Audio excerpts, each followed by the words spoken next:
Assalamualaikum warahmatullahi wabarakatuh. Baik, jadi tujuan saya membuat video ini untuk memenuhi tugas final mata kuliah Manajemen Pemasaran Internasional.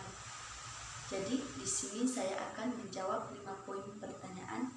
Jadi langsung saja, adapun pertanyaan poin yang pertama yaitu jelaskan pengertian dari teori keunggulan komparatif dan teori siklus hidup.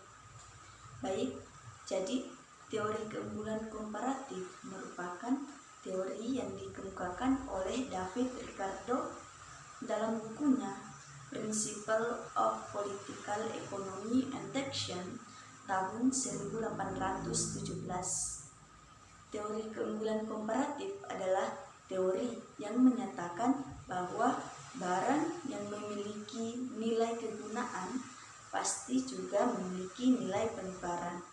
Jadi melalui teori ini, penukaran barang berlaku selama barang yang ditukarkan masih dapat digunakan.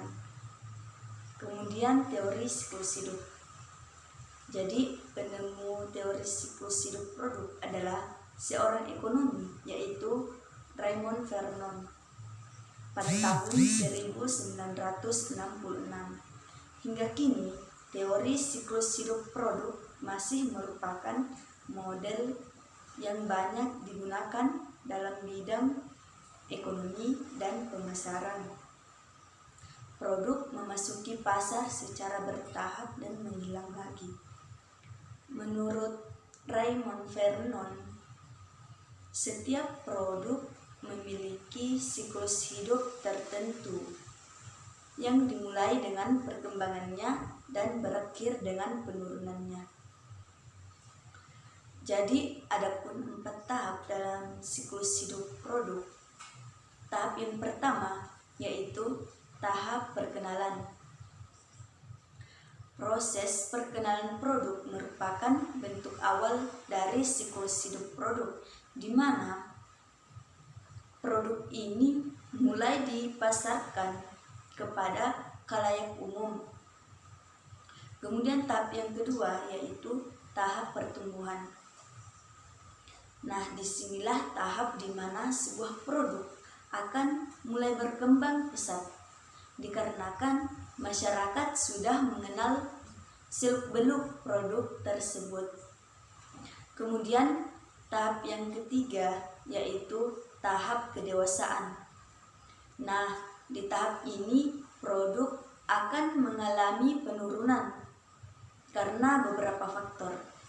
Salah satunya karena banyak pesaing yang berdatangan, sehingga di tahap ini perlu dilakukan inovasi serta diperlukan lagi untuk melakukan promosi sebuah produk.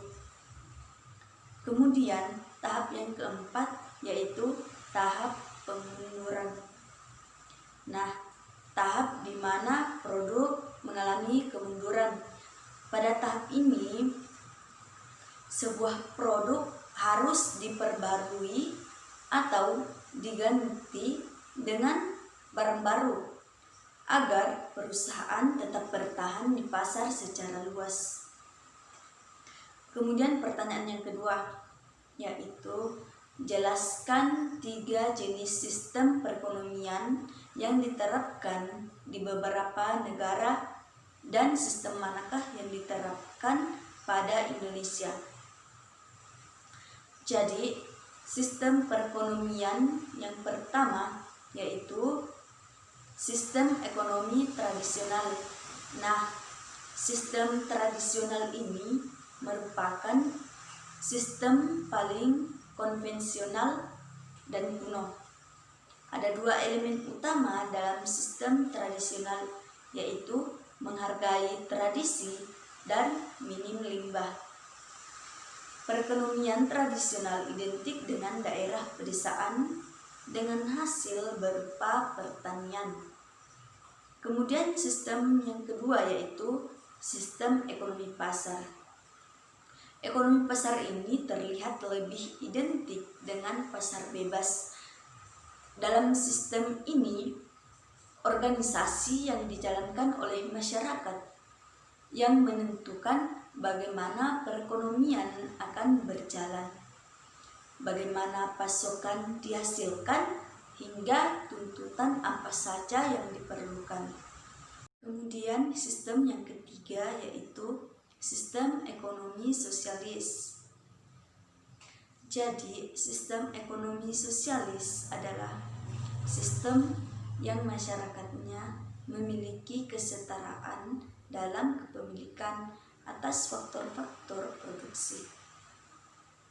Nah, faktor produksi dalam sistem ekonomi sosialis adalah pekerja, pengusaha, modal, dan sumber daya alam yang dimiliki oleh masyarakat, tapi pengelolaannya diatur oleh negara secara penuh. Kemudian, sistem perekonomian yang diterapkan oleh negara Indonesia yaitu sistem perekonomian Pancasila. Artinya, sistem perekonomian yang dijalankan di Indonesia harus berpedoman pada Pancasila, sehingga secara normatif Pancasila dan Undang-Undang Dasar 1945 adalah landasan sistem perekonomian di Indonesia.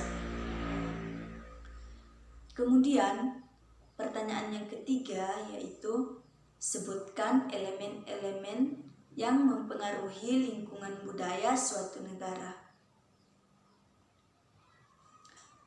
Jadi, elemen-elemen yang mempengaruhi lingkungan budaya suatu negara yaitu masyarakat, teknologi, dan ekonomi. Kemudian pertanyaan yang keempat yaitu sebutkan cara-cara mengidentifikasi peluang pasar internasional. Jadi, cara mengidentifikasi peluang pasar internasional ada beberapa.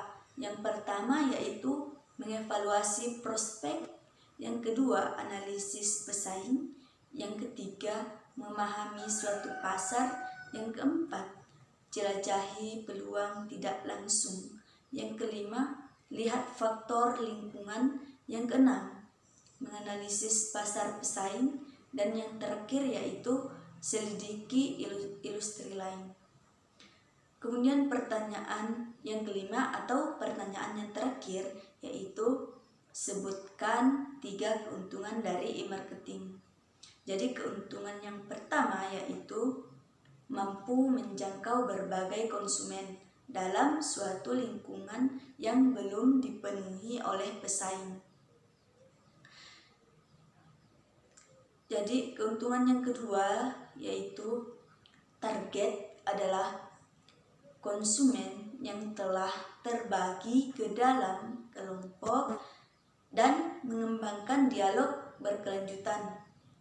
Kemudian keuntungan yang terakhir yaitu transaksi bisnis secara elektronik dan dengan biaya yang rendah.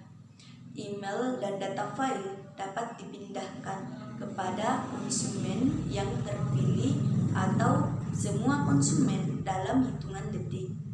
Baik, mungkin hanya itu saja yang bisa saya sampaikan. Kurang dan lebihnya mohon dimaafkan. Wassalamualaikum warahmatullahi wabarakatuh.